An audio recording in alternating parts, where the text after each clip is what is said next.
So I was planning to do something completely different today. I was actually gonna do a tutorial for how to make one of these. This is a dice tower made from a soda can, obviously. Made with just a knife, mostly. So that was a plan. But then I went to my mom's to mow the lawn, and I must be doing something wrong because, well, I ended up blistering my thumbs, which, don't worry, it's okay, nothing I can't handle. But it does kind of diminish my fine motor skills a little, which if you're gonna be working with a knife and like cutting up soda cans and such, not a great idea.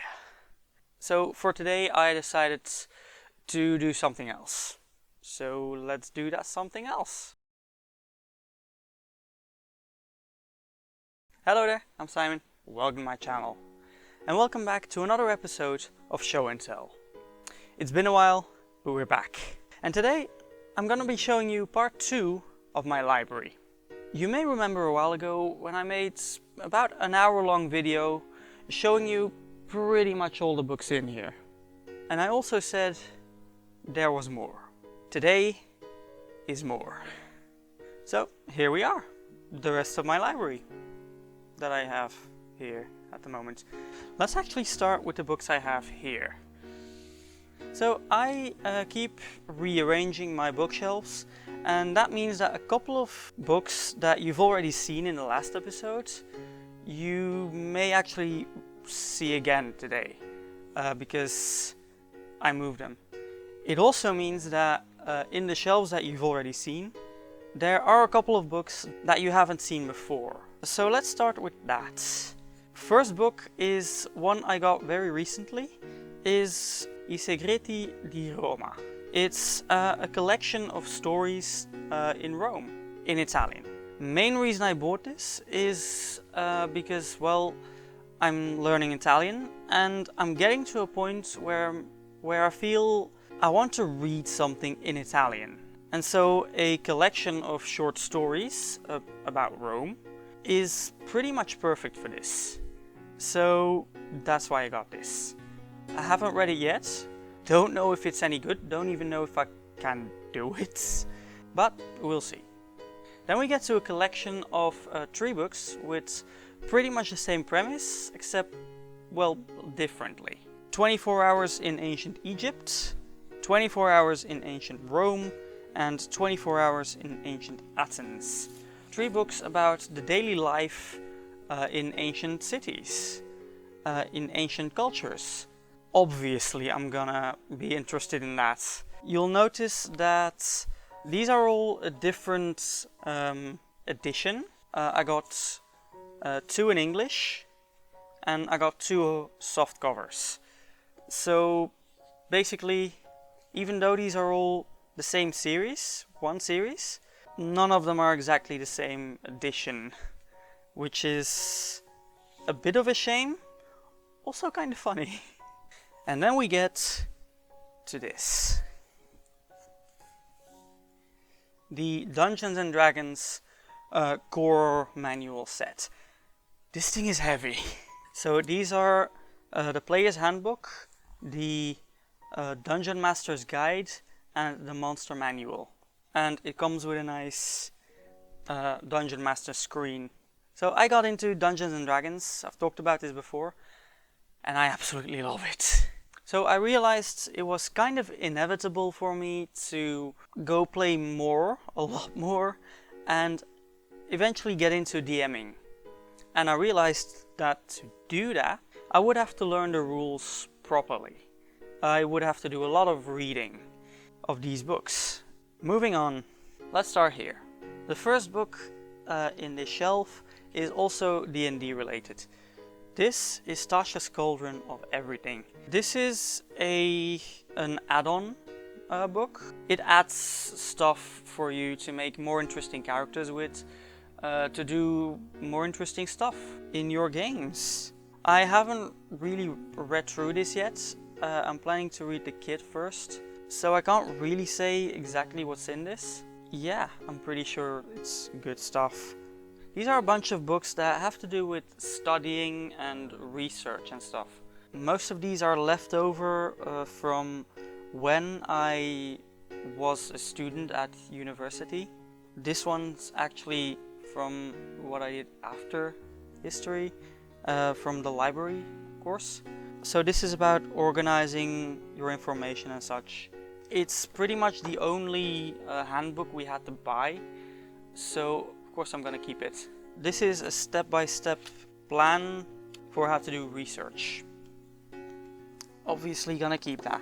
This is like a guide published by a newspaper for some reason for how to write with style. So a while back, before I was doing what I'm doing now, I was planning to maybe restart the history again, and I realized that I need to do some more reading on how to actually study, how to study efficiently and effectively. I went and got this handbook and a couple of books about academic writing, academic research. Don't mention the cover, which is very dirty and I do not remember why. So this is the handbook we had for quantitative research methods, aka statistics and the likes.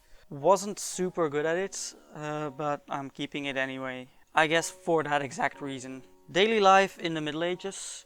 Got it for pretty much the same reason I got the other books about daily life in history. I'm really interested in that. I'm a writer and I like writing historical stuff.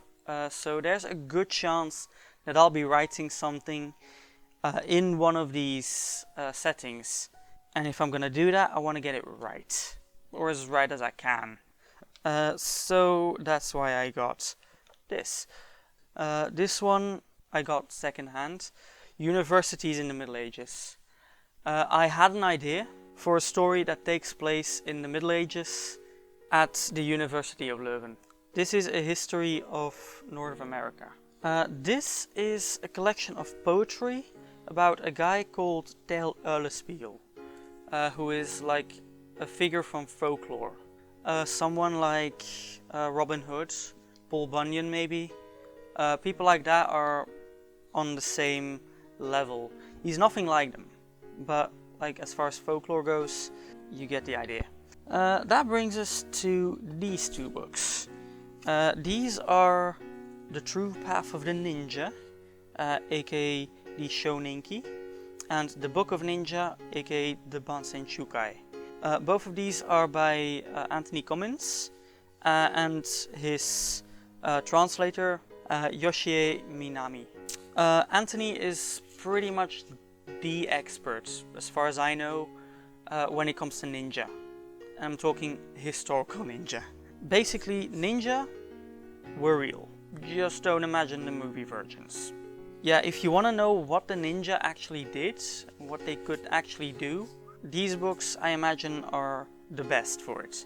Reason I got these is not just because I find ninja very interesting.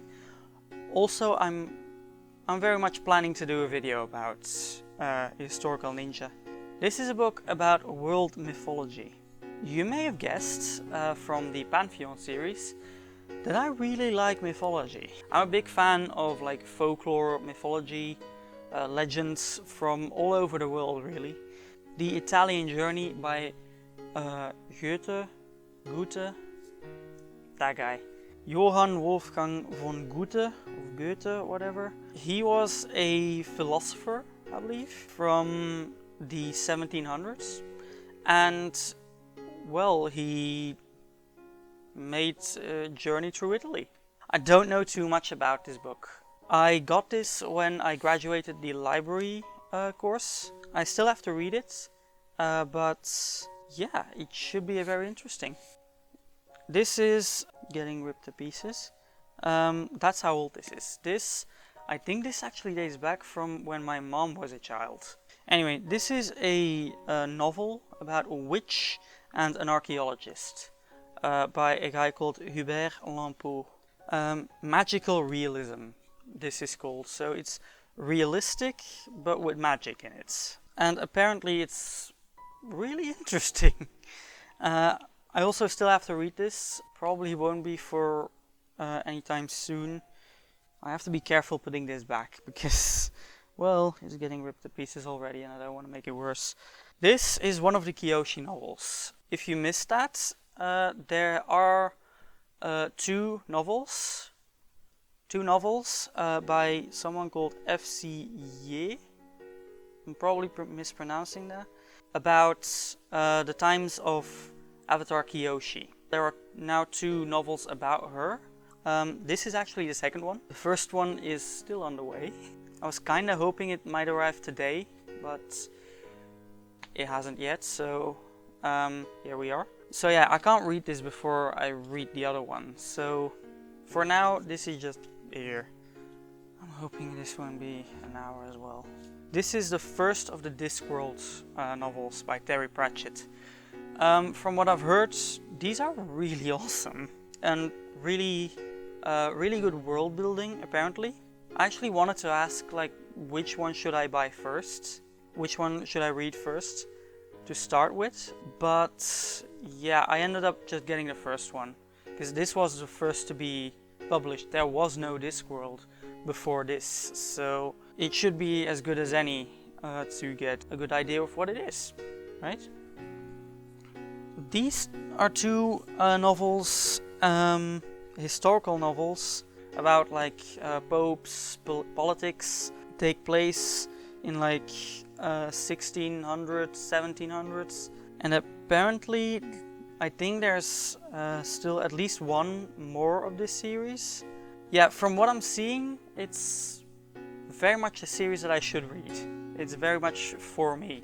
Like there's mystery, there's history, but well, it's just a little... They're really big, so... And I have a lot of other things to read as well, so it's kind of scary to start with them. These are just 4 historical detective novels. So imagine like Brother Catfail. One of them is a Brother Catfail mystery. So yeah, right up my alley, right? I'm actually writing a detective novella myself right now. For the creative writing course I'm taking. My final work is gonna be a science fiction murder mystery. When I was like a teen, one of the magazines had like an offer to get the whole series. This is about the history of Flanders. So there's 1302, the Battle of Kortrijk, 1585, the Fall of Antwerp. This was when the Spanish were the boss here. 1830, when, well, we became a country, a nation. And 1914, the First World War. Brave little Belgium and all that. So yeah, a series about the history of Flanders. Yeah, this is one of those series I keep for documentation, for when I want to write or do a video about that topic. I haven't been able to use this yet, because I'm doing a series about the history of Belgium, and I just haven't gotten to 1302 yet. Then we get to a similar series. This one is really heavy. This one is about the big cultures, the empires and civilizations from history. So we have like Egypt, Greece, Babylonians, but also like the Aztecs, China, the Mayans, the Incans, Islam. Then we get to, I don't know what the original title is, but I can look it up. This is from Horrible Histories. It's like an overview of the history of the world.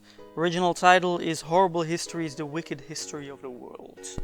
So yeah, this talks about like Ivan the Terrible, the Plague, Jack the Ripper I imagine is in here. A lot of horrible facts from history. Then we get to a book about martial arts in ancient Greece. I got this second hand and I saw this and I knew I gotta have that. Because martial arts I've been practicing for 13 years, just about 13 years right now. And I love ancient history and ancient Greece. So if there is an ancient Greek martial arts that I can learn, I kind of want to learn it. Then we get The Amazing 14th Century. This is a classic. This is like the life story of someone who I'm not actually sure is real. Yeah, this guy was real, but it's using that guy's life to tell the story of the entire 14th century. I started reading this, but then I kind of got too busy and started reading other things, so I have to get back to this.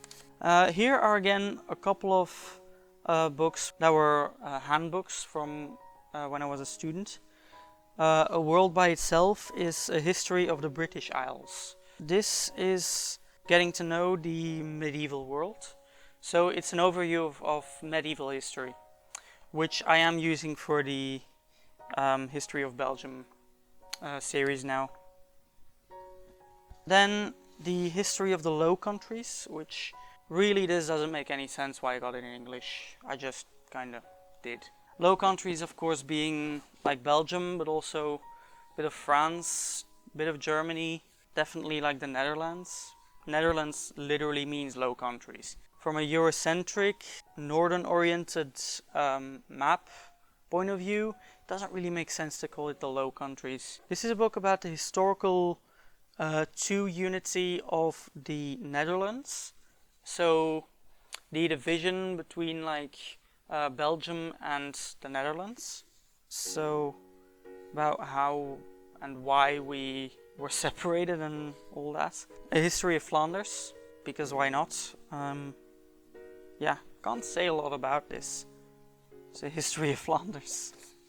This is like all the kings of Belgium, the kings of the Belgians, from Leopold I, which was the first king, to Albert II, which is not the current king, but the current king's father.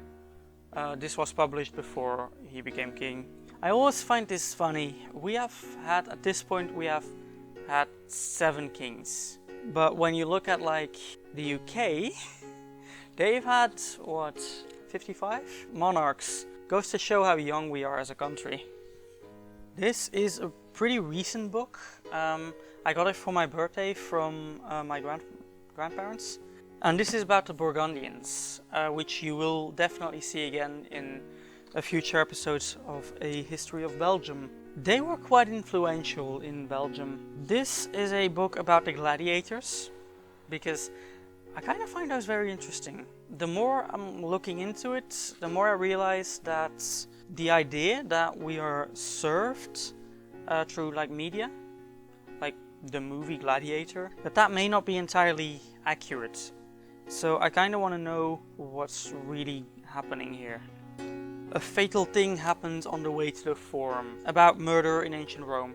It's a book about the more horrible sides of ancient Rome. And if you like read the satirical poets, like I think Martialis, also Horatius, also writes about this.